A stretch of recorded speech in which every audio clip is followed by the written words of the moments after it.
Pour le groupe Les Républicains, c'est la dernière question. Merci, Monsieur le Président, Madame la Ministre, mes chers collègues.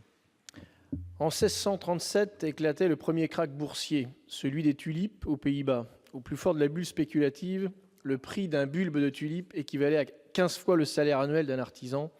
Et puis, brutalement, les cours se sont effondrés. Cette histoire de la spéculation, nous la connaissons. L'histoire s'est répétée, comme l'a rappelé notre collègue sénateur Collombat dans son rapport d'information. À travers de nombreuses crises financières mondiales qui se répètent encore aujourd'hui, et d'ailleurs avec une fréquence accentuée ces dernières années. Une bulle d'un tout autre ordre a récemment éclaté. Le Wall Street Journal titrait le 19 novembre 2017 « S'il y a une bulle aujourd'hui, c'est dans le Bitcoin ». La poussée fulgurante de cette monnaie virtuelle, créée à l'issue de la crise des subprimes en 2009, a connu des records en décembre. Objet de toutes les spéculations et fantasmes, mais aussi phénomène de mode, le cours du Bitcoin a augmenté de 1000% en un an, atteignant les 11 500 $ l'unité, avant de violemment rechuter. Quelle volatilité!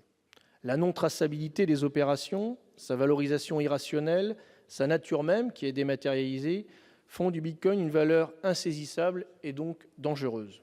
Dangereuse pour les épargnants qui achètent cet actif, dangereuse parce qu'elle peut facilement être utilisée pour financer des activités illicites, fraude fiscale, blanchiment, terrorisme, trafic en tout genre.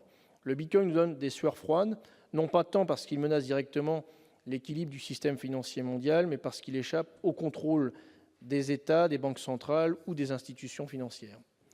La spéculation du Bitcoin est symptomatique des dérives de fonctionnement de notre économie. La mise en place d'un cadre réglementaire efficace, plus largement des crypto-monnaies, ne pourra se faire que via une vaste coopération internationale. À raison, Monsieur le ministre de l'Économie et des Finances, Bruno Le Maire, prend ce sujet au sérieux et a souhaité que le G20 s'en saisisse lors de son prochain sommet. Pas plus tard qu'hier, il a confié à l'ancien sous-gouverneur de la Banque de France, Jean-Pierre Landau, une mission sur les crypto-monnaies. Ma question est donc la suivante. Quelles sont les différentes pistes de réflexion avancées pour faire évoluer la réglementation et ainsi protéger nos concitoyens face au Bitcoin? Je vous remercie. Merci. Madame la ministre, votre réponse?